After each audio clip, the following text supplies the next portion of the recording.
देश के गृह मंत्री अमित शाह जी हमारे साथ हैं, बात करते हैं। आज अमित शाह जी, सुबह से मैं आपको देख रहा हूं, ये चौथा कार्यक्रम था, इसके बाद भी 2 जगह आपको जाना है। क्या लगता है, अब 4 फेज़ों का चुनाव हो चुका है, अब भी आपको लगता है कि बीजेपी जो पहले आप कहते थे उतना ही सीट लाएगी?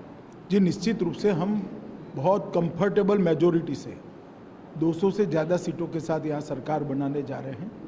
आज आप मेरे साथ जो घूमे, जो कार्यक्रम देखे, चारों और 2 जो देखेंगे, वो 6 के 6 विधानसभा, लोकसभा में हम पीछे थे, 25,000 30,000 से लेकर 50,000 वोट तक। और आज मैंने जो कार्यक्रम देखे, मैं स्पष्टता से मानता हूँ आज कि अभी तक की चारों विधानसभा हम जीतने जा रहे हैं। तो ये बहुत बड़ा परिवर्तन है और बंगाल की जनता नरेंद्र मोदी जी के नेतृत्व में भारतीय जनता पार्टी की सरकार बनाना चाहती है। सर, एक महत्वपूर्ण बात यह है कि कल एक घटना घटी चौथे चरण के चुनाव में।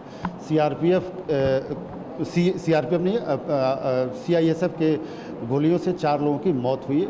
ममता बनर्जी इसको बहुत तूल दे रही हैं और कह रही हैं कि ये आप पे सीधा सीधा आरोप लगा रही हैं कि आपने जो है ऐसा करवाया।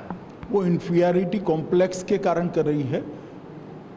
लघुता ग्रंथि से ममता दीदी पीड़ित है, क्योंकि उन्होंने ठीक वही विधानसभा में लोगों के सामने भाषण किया था कि सीआईएफएस को घेर लो, सीएपीएफ को घेर लो, सीआरपीएफ को घेर लो।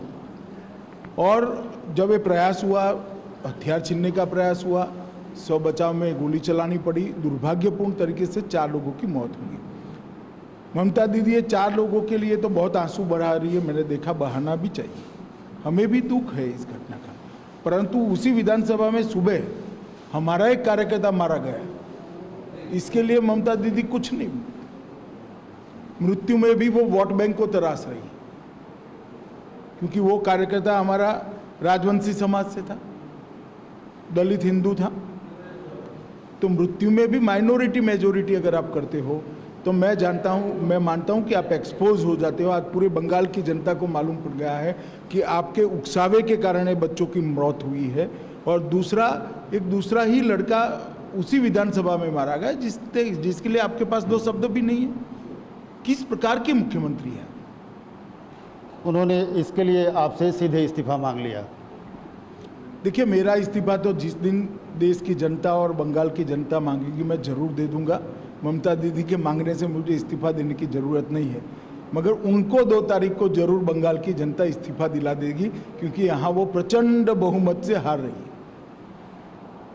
आज उन्होंने कहा कि एमसीसी चुनाव आयोग को आज जो है उन्होंने एक नया तर्जुमा दिया और सीधा सीधा प्रधानमंत्री के नाम से वो नाम जोड़ रही हैं।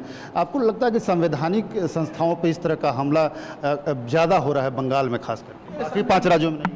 ऐसा नहीं है। मेरे 40 साल के सार्वजनिक जीवन में मैंने देखा है, अक्सर हारने वाली पार्टियां ये भी करें। अब वो ईवीएम को भी लाएंगे और गलत अफवाहें भी फैलाएंगे, परंतु जनता मन बना चुकी है, कहाँ भागोगे? पूर्व पश्चिम उत्तर दक्षिण कहीं पैर रखने की जगह नहीं है। वसीरहाट में अभी आपने एक सभा किया। वसीरहाट बिल्कुल बॉर्डर का जिला है, जगह है, उत्तर 24 परगना का। वहाँ पे घुसपैठ की बड़ी समस्या है और बंगाल में बड़ी समस्या है घुसपैठ पे आपका स्टैंड भी बिल्कुल स्ट्रांग है, लेकिन सीए को लेकर ऐसा कहा जा रहा है कि कम आप लोग इस चुनाव में बोल रहे हैं। नहीं, ऐसा नहीं है। हमारे तो घोषणा पत्र में सीए को हम इम्प्लीमेंट करेंगे और सीए होगा ही होगा। यहाँ के शरणार्थियों को निश्चित रूप से नागरिकता हम देंगे। एक और प्रश्न था कि जो क्लब हाउस है, जो ममता जी का जो स्ट्रेटजिस्ट हाउस है, वो एक तरह से कह रहा है कि प्रधानमंत्री बड़ी लोकप्रिय हैं। वो ये भी कह रहा है कि यहाँ पे अपीजमेंट हुआ है, उससे लोगों की नाराज़गी है, ममता सरकार के खिलाफ नाराज़गी है, लेकिन वो अब भी कह रहा है कि 100 सीट से ज़्यादा बीजेपी नहीं है। चलिए, ये सारी बातें कॉन्ट्राडिक्ट है। एक और आप कहे हो अपीजमेंट हुआ है, जनता नाराज है, एक और मोदी जी को जनता भगवान मानती है, और आप कह रहे हो भाजपा को 100 सीटें मिलेगी।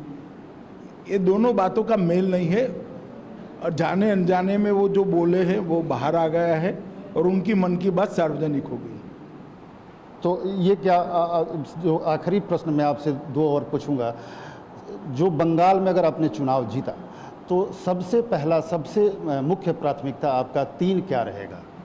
ऐसे नहीं होता है, वो तो बंगाल के मुख्यमंत्री तय करेंगे। हमारे घोषणा पत्र के अंदर हमने बंगाल की महिलाओं के लिए, बंगाल के किसानों के लिए, बंगाल के मछुआरों के लिए, कलकत्ता शहर के लिए, बंगाल की संस्कृति के लिए ढेर सारे मुद्दे रखे हैं और घोषणा पत्र के आधार पर ही सरकार चलेगी।